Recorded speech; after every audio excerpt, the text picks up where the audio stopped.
everyone to People on Dating. I'm your host, Will Morales. And for those of you who are tuning in for the first time, this podcast is about the ups and downs of dating and how to navigate through it. Today, my guest is Morag Barrett. She helps leaders achieve outstanding results through the power of their professional relationship. She is an in-demand keynote speaker, executive coach, leadership expert, and the best-selling author of 3 books, Cultivate, The Power of Winning Relationships, The Future-Proof Workplace, and You, Me, We, Why We All Need a Friend at Work, and How to Show Up as One. Morag, thank you so much for being on People on Dating. How are you? I am doing great, thank you. Yes, and I'm excited for this conversation. And it was interesting, as you talked about, it's all things dating. Well, my focus is on workplace relationships. So the sort of relationships where you don't have to go and see HR. I definitely get that. I get Yeah. that. So before we get into the podcast, tell us a bit about yourself. What was that journey like? You're helping. Listen, you're a leading expert. My God, executive coach, keynote speaker, 3 books, which we will talk about. So what was that journey like for you? Exhausting and exhilarating. And I ought to come up with a third E, but I can't off the top of my head. So it's interesting because when I look back, at no time did I sit down and think, by the time my career is 40 years old, I will have done all of those things. Right. But what I have done along the way is seize opportunities and reinvented myself. I think I'm on my 5th career, depending on how you count. I wanted to be an engineer at high school. So I was doing applied mathematics, physics, and economics. Mm-hmm. But in economics, there was a chapter on how banks create money. So I ended up leaving high school, going straight into banking for 15 years. So analysing spreadsheets, profit and loss, cash flow forecasts, and deciding whether or not to lend money to all sorts of industries. And recognise that having a great idea, a great product, service, or widget was only half the equation. It was the companies and the leaders who also invested in how business gets done, the quality of their relationships that really thrived and could afford to pay the bank back. So that was my third pivot. I became a bank manager. I led a team across 2 branches and transformed those from being underperforming to top performing, but then also moved from the numbers side into leadership and executive development. Left banking, joined American Telecom Company, where my scope went from the UK to now leadership and executive development across Europe and Asia Pacific. Finally, then moved here to Colorado, where the headquarters were. So I had a global remit. And then 19 years ago, William, I can't believe this, 19 years ago, I started SkyeTeam. And I remember it was, let's give it a year and see what happens. And it feels like overnight, 19 years. But in that time, I've been to North Slope, Alaska. I've been down to Chile and Peru. I've worked with leaders from more than 20 countries. I've written 3 books. You mentioned those in the opening. I've watched my 3 sons grow from wee lads to now young men. And I'm having a whale of a time. All So before that's the age it. of 21. Thank you. You are a very nice man. But yes, I mean, that's the journey. And it's never the linear from beginning to end. It was all sorts of ups, downs, highs, lows, and should we, shouldn't we, should I, shouldn't I? And with hindsight, absolutely no regrets. With foresight, and for people listening, here's what I'm going to tell you. Do it. Whatever you're thinking about, do it. Take the first baby step. I waited too long for permission to be invited to the table. And the foresight, hindsight bit is, I think I could have done some of this sooner. But either way, I'm here now talking to you. So it No, all you're worked doing it out. now. No, it definitely Yeah, worked out. exactly. And I think today's a great topic because this is pretty much dear to my heart. Excuse me. The impact of loneliness and friendship. You know, um, like for me personally, so I want to tell a little story. So I haven't been really dating in the last 6, 7 years, had a bad breakup and all that. But what's kept me going is my friends. Uh, Hmm. and even at work, I have some good friendships and things like that. And I just think it's so important. And I see articles, I see podcasts where Men are not going out. And I'm going from a male's point of view. Obviously, you could talk from a women's point of view, or both, obviously. But uh, I see guys are not like doing anything to participate in life. Everything is streaming, playing video games and all that. Nothing against video games, but I was never one into that. Now, our version of video games was different from what they have now. Mm-hmm. But more, I just think that guys just need to be out there a little bit more and cultivate friendships and join groups. And I want to do a podcast on that. But I'm glad I have you on because you're the expert. But I want to talk about where guys can go or go to meet up clubs and things like that to get out the house. It's tough. Yeah. There is no doubt that it's tough. And the pandemic did a doozy on all of us. I mean, Yeah. I'm in the professional business of keynote speaking, coaching, talking in front of people. And whilst we can all do fake perky on the camera, it's what happens when we hang up and we're just like me, myself in my room. Was it fake? Did I mean it? And we need to get beyond just this 2 dimensions to something deeper. Mm-hmm. And there's 2 things there. One is, you said it, yeah, okay, get out, see people in 3 dimensions. But I also want to make it clear that it is possible to create deep and meaningful connections and relationships through the camera. But it requires a change in our mindset and a little bit in our skill set to do it. We have to choose to share a little bit more about our journey, to not hide behind, fancy backdrops, but to give you a glimpse, okay, a blurry glimpse of some of the things that might indicate me and my personality, and choosing to share not just what I'm doing and getting down to work and where's the spreadsheet, but also pausing long enough to share and ask, how are you doing? And leaving time for somebody to tell their story, share their journeys, to connect before we get down into the content of the meeting. And that's a skill set, but we can all start to make that change, one conversation and one relationship at a time. Are we relying, or let's say the modern times, 2026, after the pandemic, are we relying too much on social media to get us through the day? Where I listen, I've been in situations where I could be on the bus, I might be reading or listening to music, and everybody's on the phone. Even people that know each other, they're on the phone. Even in certain situations at work, people on the phone. The office is quiet. You can hear crickets. You hardly hear people interacting anymore. And I'm like, boy, this generation is so different from when I was growing up. Even 15, 20 years ago when I had a cell phone, got my first cell phone, give or take, I was still out there. I always consider myself a people person. I love being out there and talking to people. Go ahead. I could see the... oh, yeah, there's things happening. You could tell, couldn't you? Because here's the thing. We're blaming the tool. Mm-hmm. I mean, you're right. Yes, but no. For example, we don't use the Pony Express or carrier pigeons anymore for a reason. There's better technology. We have, when I were a lass, I had a pen pal in Australia when you had to write the letters on that really thin paper on both sides and tiny, because it cost a fortune. And you'd send your letter and 3 weeks later you got a reply. Well, now we all have these. I could text you. We could be multitasking and chatting to each other behind the scenes. Instant gratification.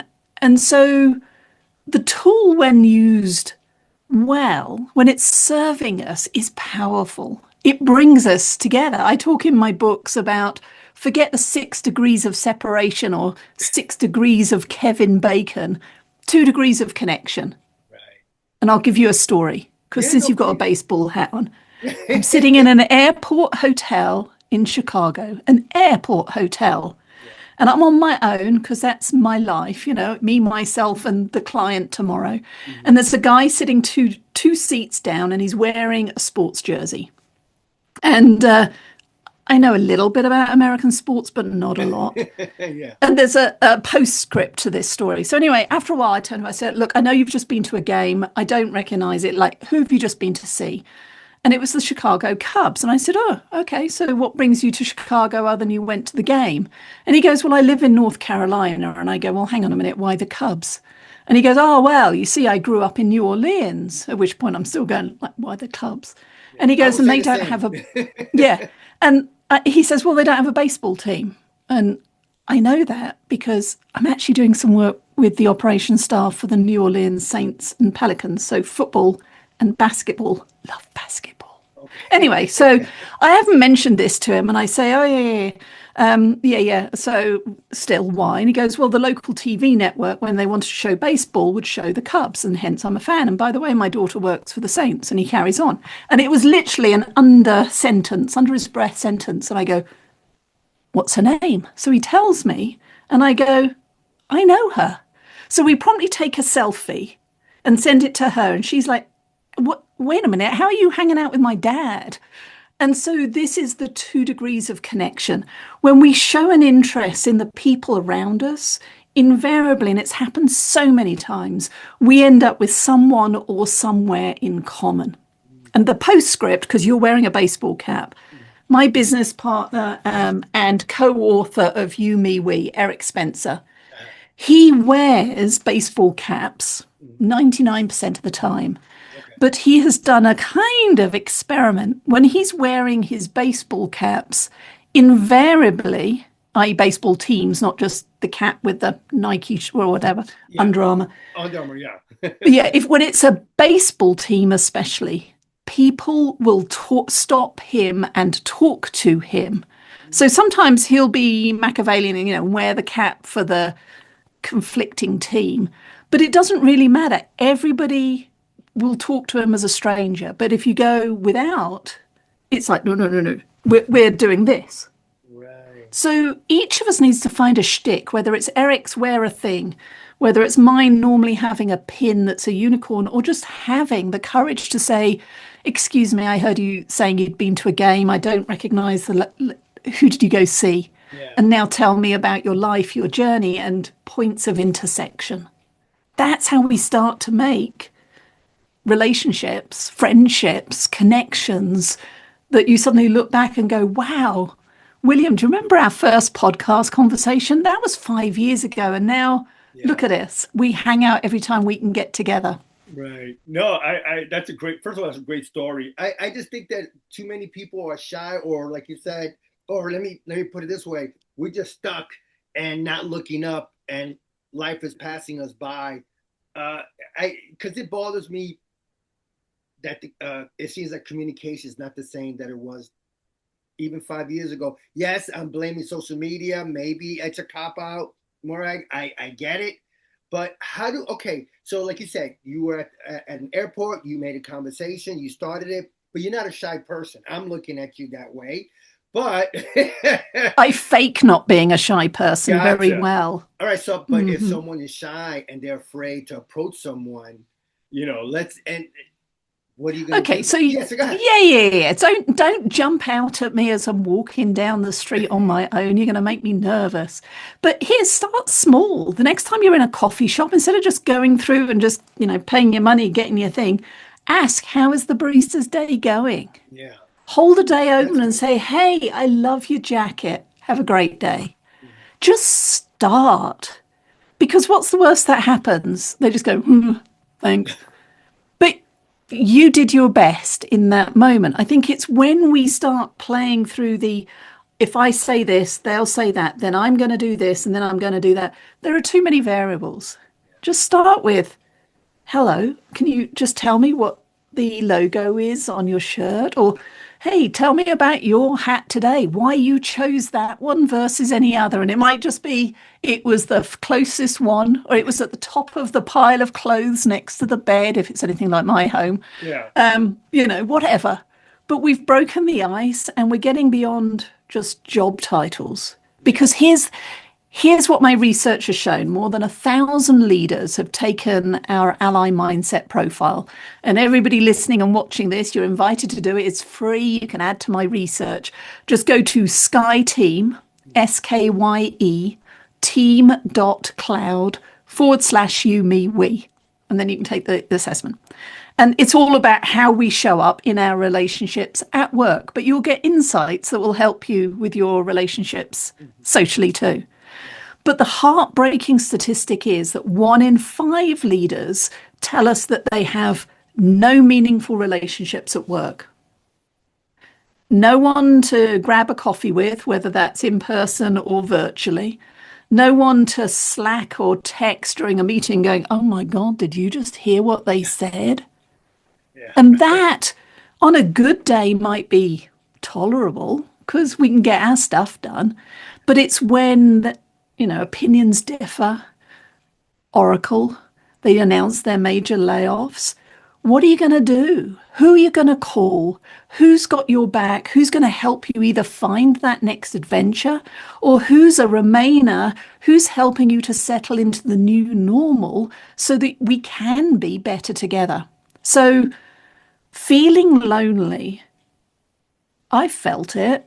It isn't just about distance from others. You can feel lonely sitting on your sofa with your family around you, or in the middle of a Manhattan coffee shop, or at work, whether it's here. The question is, what are you going to do to close that gap? And it's one conversation, one relationship at a time. Yeah, I mean, I definitely agree. I think it definitely could be done. It's just a matter of just getting out there and taking a chance. Like you said, if somebody, you say hi, oh wait, hey, where did you get that jacket? They go, huh? It didn't ruin your day. You're still the same person that you were when you got there, and you're the same person when you left that coffee shop. So, one of the things I wanted to talk about is let's talk about work, right? Sometimes I think it's tougher at work, in my opinion, because people are doing their job. It's more where it could be your lifeline to obviously to make money, your vocation, whatever it is. You're relying on that paycheck for you to survive. And some people, like I've dealt with it, where they just do the job and go about their business. Obviously, you got some friends. I made some friends at work all the time, and 35 years later, I still keep in touch. How do you cultivate that friendship at work when pretty much everybody is just trying to get through the day, get the job done, make sure their paycheck is there the next week? Did I make sense at all? Because I feel like I was all over the place. Well, so kind of. I think back to my early career, and I prided myself on being independent. So my boss could give me a task or a project. I'm a quick study. Leave it with me. I'll get it done. Minimum of supervision. Don't need any help. I've got this. Yeah. And that's kind of what you described there. But the reality at work is we are interdependent. You cannot high perform on your alone. You can get through the week and make sure that you've dotted your I's and crossed your T's so you get your paycheck. But even if you're doing that, if the next team over is struggling, the business as a whole may be struggling. And if you and that team are doing okay, but HR isn't able to attract talent to maintain the growth, long term, we're all going to suffer. And so my work came out of both my banking career and my observations in my own corporate career that we can continue on our own hamster wheels quite okay. But it's when change, transformation, when things are uncertain, that's when we need those relationships, because otherwise stress, anxiety, loneliness, those emotions, they don't fade when we don't talk about them, when we aren't creating opportunities to connect. They fester, and they fester until they explode in an unhealthy way. And Dr. Vivek Murthy, a prior Surgeon General here in the US, he released several white papers describing loneliness in life, because work is just a part of life, as an epidemic. It's the equivalent to smoking 15 cigarettes in a day. It increases heart disease. It increases the risk of premature death. And that's not good for anybody. Yeah. So what do we do? Again, it's one conversation. The next time you're on the Zoom call, you look at that rogues gallery or the celebrity squares, whatever you want to call it. pick face. William, hey, I saw you on that Zoom call. Do you have 10 minutes? I'd just love to understand a bit more about your journey and what it is you do for this company. Right. Everybody's got 10 minutes, but that's a little deposit in that relationship bank account that changes it from just being an anonymous face on a screen to one where we've now had a conversation. Next time you see my email, it's me, my face, and my accent. If we meet once a month for those 10 minutes or occasionally have lunch, then it's me, myself, and I wonder what Morag needs. How can I help? Yeah. And that's how we start to make changes. And it doesn't mean that we have to hang out every night, that you need to come home to meet my mother, that, all of this sort of stuff. It doesn't have to be that onerous. But in our 9 to 5 or the equivalent, we need to have a more trusting relationship so that I understand what you need from me and of me in order to ensure your success, and vice versa. And that's how you reduce the friction that happens, the misunderstandings, and ensure that we're better together. Wow. I mean, first of all, Margaret, I want to thank you so much for being on People on Day. I could talk to you for like another hour. This is to me, I find it's it fascinating. Flown. I know. And before I let you go, talk more about your books. What was the driving forces of the books? Cultivate, the Power of Winning Relationships. It talks about allies, your best friends at work who have your back no matter what, right through to adversaries. On their good days, they're brilliant jerks. On their worst days, they're just jerks. Well, nobody actually sets out to get that label. So this breaks through that mask. And then the sequel and sister book, You, Me, We, Why We All Need a Friend at Work and How to Show Up as One. That goes with the ally mindset profile. And that helps us all to not just take care of others at work, but make sure that we're also being a friend and taking care of our own needs too. And as I say, the tips and techniques here, whilst intended for the workplace, I have had so many leaders who've said, this has made a difference in my home life and in my whole life. So go wild, connect with me on LinkedIn, and I'm the one that answers all of the messages. So, hey, I'll be your friend. Yeah, no, just get in touch. Yeah, no, I'll definitely put on that on the show notes. And if someone want to get in contact with you, what's the best way? So if you go to LinkedIn and just check Morag Barrett, and my company website is SkyeTeam, SKYE, team.com. Yeah, I'll definitely put that on the show notes. And before I let you go, one last word about the impact of loneliness and friendship. So the impact of loneliness and lack of friendship is heartbreaking. The reality is that success in business is powered by relationships, but success in life fueled by connection. So get out there, one conversation at a time. Yeah, I love it. I love it. Well, again, Morag, thank you so much for being on People on Dating. I really, really appreciate it.